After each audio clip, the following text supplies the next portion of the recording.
What is going on, everybody? Sam Dog, the infamous 253, and Brendon Nelson back at it again for our Seahawks versus Patriots Week 2 preview, our home opener. Brendon, how you doing? I'm doing good. Thank you for having me back on, Sam. And congrats on the milestone that you reached on YouTube with your subscribers. Yep. It's going good lately. The channel's going good. I'm happy with it. I'm real happy. Hopefully, your viewers who are not subscribed to me jump on over and start watching my stuff as well. I'm pretty happy with the way the channel's grown, though. Oh yeah, you're doing a good job, man, with all that you're detailed on too. And Bobby Wag, I just watched your video on Bobby Wagner while I was at work, listening to it, seeing what you were doing and how good Bobby Wagner was doing. Although you said there were some key things that he could work on to get better, and Jamal Adams obviously take a lot of those tackles away too. So Yeah, we might need to reevaluate what we expect of every other player on the defense. There just aren't going to be as many tackles to go around if Jamal plays like that every week. yeah, but we'll take Jamal playing like that every week Yeah, though too. absolutely. But It's absolutely a positive thing. It's a positive thing that KJ's not doing as much. It's a positive thing that some of the guys on the defensive line aren't doing as much. As long as it happens this way, it's good. So it's just one game, but the early returns are pretty positive in that regard, in my opinion. true that. But now we got an even bigger challenge because now we're taking on a familiar foe that we faced once in the Super Bowl and a couple other times in preseason, and that's Bill Belichick. And that's one coach I never ever sleep on in my entire life whenever we have a chance to play in football, because Belichick, arguably one of the greatest coaches of all time, defensive minded. We all know he's mentored by Bill Parcells when he got those two reigns as the Giants defensive coordinator. So we know what the challenge is. And, that defense that he built, having former defensive player, the reigning defensive player of the year, and Stephon Gilmore in that secondary, but they had some key opt-outs like Patrick Chung and Dante Hightower. So what's going to be the first key to how we can be able to attack that Patriot defense the way that we need to in order to get past that Belichick defense to try and win this game this Sunday? It's going to be very interesting because as much as we all liked what the offense did against Atlanta, Atlanta made it easy for us. Somebody actually took a look at every pass that Russell Wilson threw on Sunday. Not a single time was there a window of less than 1 yard. And you will not see that happen very often in the NFL. Every pass he threw was to a wide open window. Most of the receivers he threw the ball to were wide open. It was basically playing against air going at half speed for a lot of that game. And Atlanta's secondary, they were starting a couple rookies like A.J. Terrell, who I think is a good player, but his first game ever, what are you going to do? It's tough. So this New England team will not be making it that easy on us. They are not going to be coming with that same weak defense that we saw from Atlanta at all. Oh, hell no. So a team like Atlanta, they made it easy for us to adopt that wide open pass first, pass early, pass late, pass often attack. We're not going to necessarily see that from most other teams we play, especially not this team. I know they're going to come at us with something a little better than that. You might see Stephon Gilmore following Metcalf around the field. So if that happens, I don't know what we're going to get from him. Gilmore might be the best cornerback in the league. As time has gone by, Ramsey's impressed me less and less. So it might really be Stephon Gilmore. Um, it's going to be a different challenge, and I'm interested to see if this team turtles up a little bit and goes back to the kind of offense they were running last year, because again, this team is just not going to make it as easy. So my feeling is that we need to continue to stick with what clearly works really well, and we have many years of evidence to indicate that we are just a far more profitable offense when we're airing it out, throwing the ball early, throwing the ball late, throwing the ball often.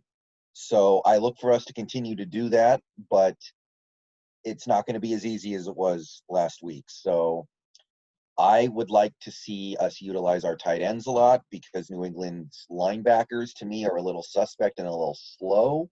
I think maybe there are some matchups there we can win. They don't have some of the guys that they're used to having for defending tight ends. And to me, that could be where we make a lot of damage. Yeah, Dante Hightower opted out, and Patrick Chung, the safety, Patrick opted Chung. out too. Yeah, as did Patrick Chung. So they have some holes there. that they didn't necessarily have last year when they had one of the best defenses in the league. Yeah, and then also they got Chase Winovich out of Michigan going into year number 2, who was a pretty good pass rusher coming out of Michigan. How are we going to be able to better pass protect for Russell Wilson? Since we did, my concern was the offensive line's performance last week when we gave up those 3 sacks in the first half. How can we better perform and better prepare for that Patriot pass rush? Well, that could be difficult. I think we all kind of expected the offensive line was going to have some problems to start the season because we were going out there with 3 new starters. And Mike Upati looks like he might be getting slowly phased out. So sometimes we're having 4 new starters out there whenever they put Jordan Simmons out there. That's a lot of turnover in one offseason, especially when it didn't even really feel like a real offseason. So I wasn't surprised that they had a hard time. I don't think they played bad against Atlanta. I will say that.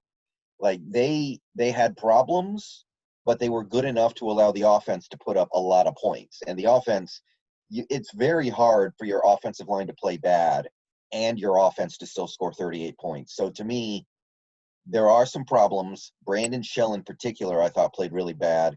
And that is maybe the most intimidating thing going forward because he's going to match up against all the best pass rushers in the league. And the week after this, he's going to be playing against DeMarcus Lawrence, Aldon Smith. Later this year, he's going to be playing some of the guys the Niners have, like Bosa. He's going to be playing the Chandler Joneses of the world potentially.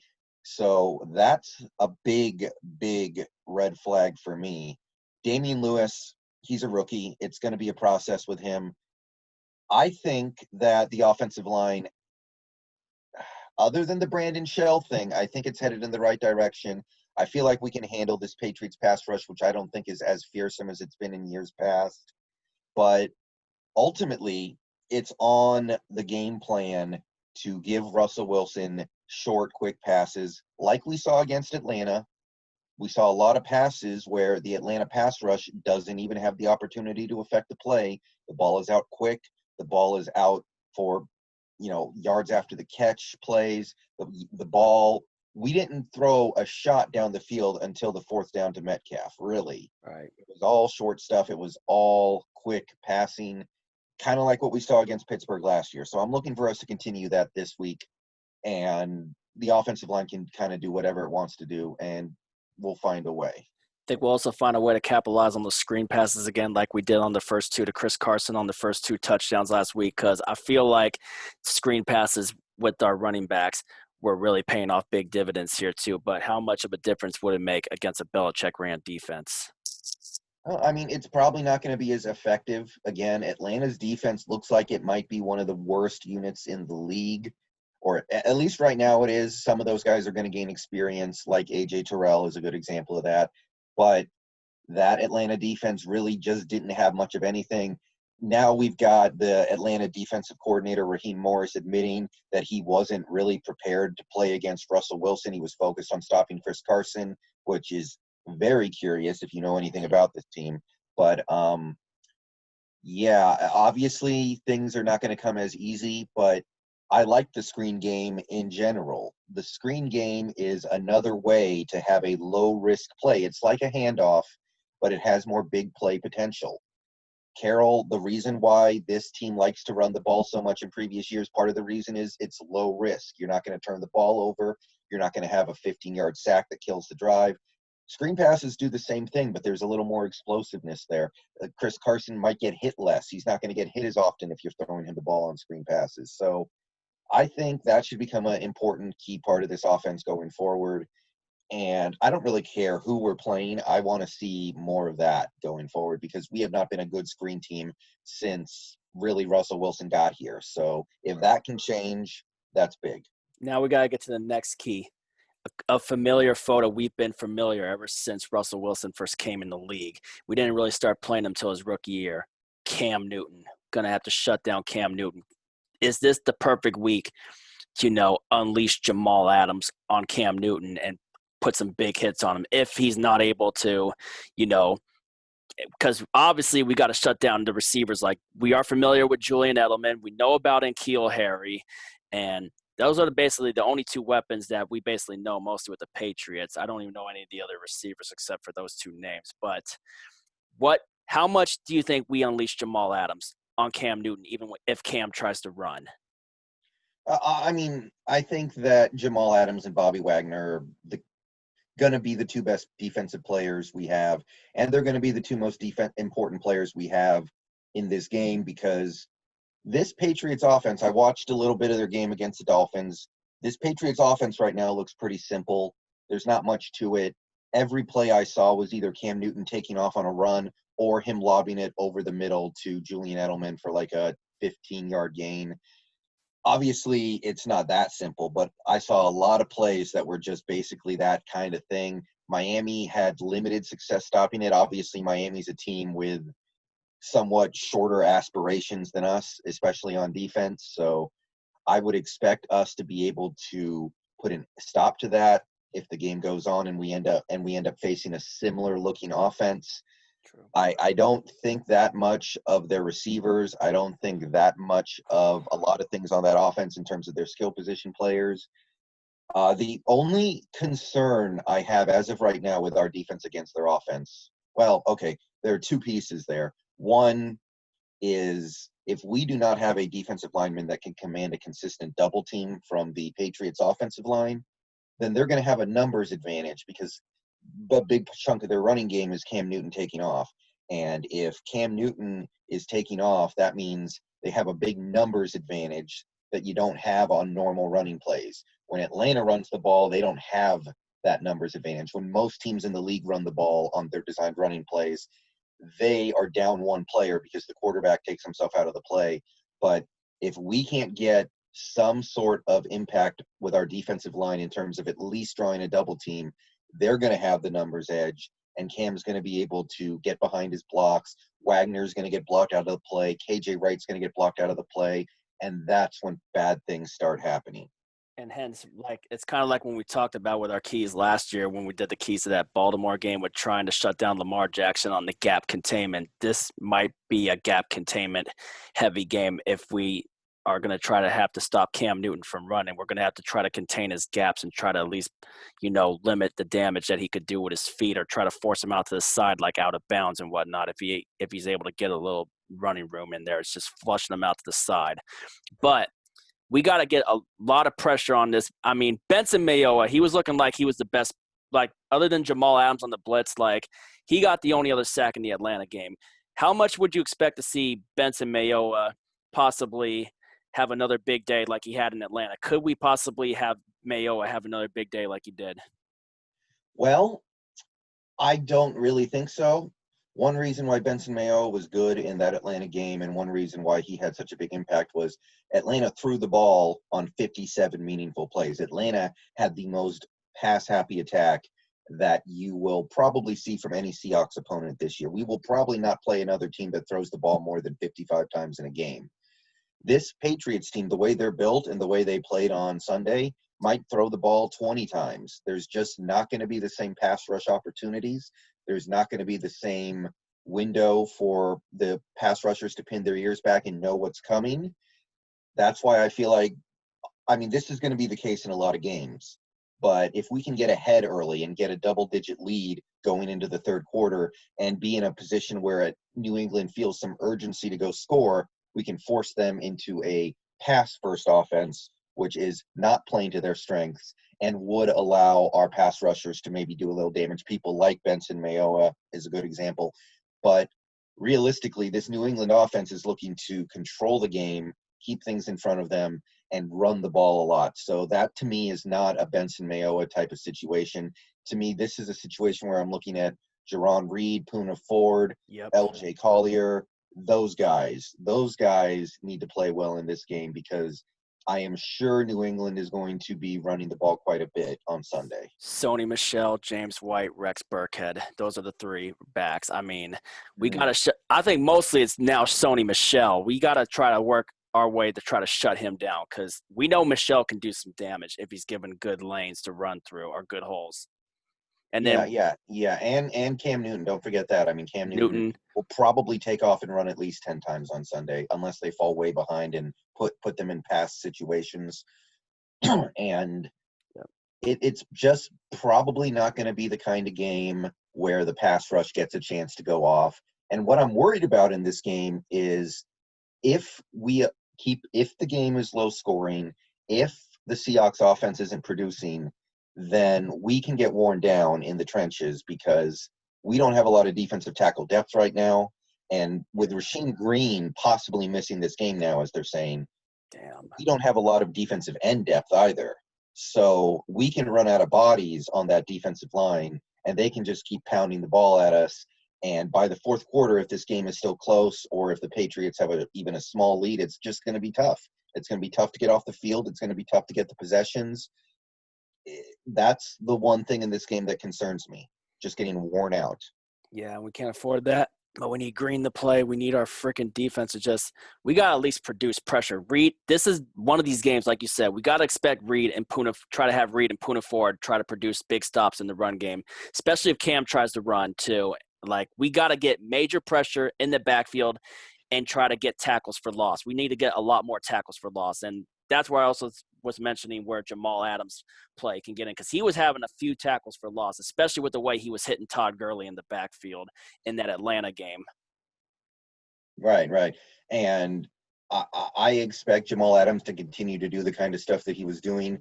Not exactly the same. There's not going to be as many blitz opportunities as a team like the Patriots because they're going to be running the ball more. But regardless, he's going to be involved in whatever we do. And in a macro sense and an overall sense, that we can talk about certain things that the team might need to do or certain things that we want them to do. But I think the biggest thing is try to get up early and force New England to pass the ball more than they want to, because with where their talent is concentrated and with the kind of team that they have, I'm sure they want to run the ball a lot. And I think that that kind of strategy is very limited in the current NFL, but I also realize that with our somewhat thin defensive line, and I really want us to bring in another defensive lineman before we get too deep into this season, you can wear us down by the end of the game. And we saw teams do this to a certain degree last year. The last 2 years, the run defense has had problems. Yes. And to me, that's this should be a pretty simple game. Patriots offense is a pretty simple offense. Not that it's bad. It can be effective. But to me, they're going to play a pretty simple type of offense. It kind of makes me think of the offense the Redskins ran their first year with RG3 back in 2012, when there was a lot of just zone read handoff where RG3 would either keep the ball or run with it, and he would make one read in the passing game and throw it, and if it wasn't there, he'd take off, and that's really all it was. But it worked pretty well. New England can do the same kind of stuff. Josh McDaniels has worked a lot of things with that offense over the years that he's been there. Yeah, absolutely. And Josh McDaniels is a great mind. I'm looking for him to get a head coaching job in the near future. But with Cam Newton being where he is right now, and he looked pretty good on Sunday, but what you can do with Cam Newton at this point in his career is somewhat limited. Not only by his abilities as a player, but just because you don't necessarily want him to take a whole bunch of hits. His body is already pretty shot in my estimation. He's already taken enough punishment for one career. So I think what New England is trying to do is keep their offense mostly simple. Again, almost every pass I saw Cam Newton throw against the Dolphins was just a quick little slant over the middle to Julian Edelman for 10 to 15 yards. What about N'Keal Harry? Because I saw N'Keal Harry get stripped and the ball went through the end zone for a touchback. I remember that. So obviously turnovers are going to have to be a big play if we want to beat the Patriots too. That's for sure. Like, we're going to have to try to strip some fumbles. Turnovers would help. Turnovers would help, absolutely, as they always do. And cashing them in, just like we did against Atlanta. Yeah, the turnovers we got against Atlanta are not really the kind of turnovers that I think are valuable. The point of a turnover is you get off the field on first down or second down and you don't give the opposing offense a bunch of opportunities to convert. If you're getting off the field on fourth down, that's awesome. Like, we did a great job at that against Atlanta, but we're also giving them maximum opportunities to convert that first down if you're letting them get all the way to fourth down. True. So I want to get off the field on first and second down. That's the value of a turnover to me in large part.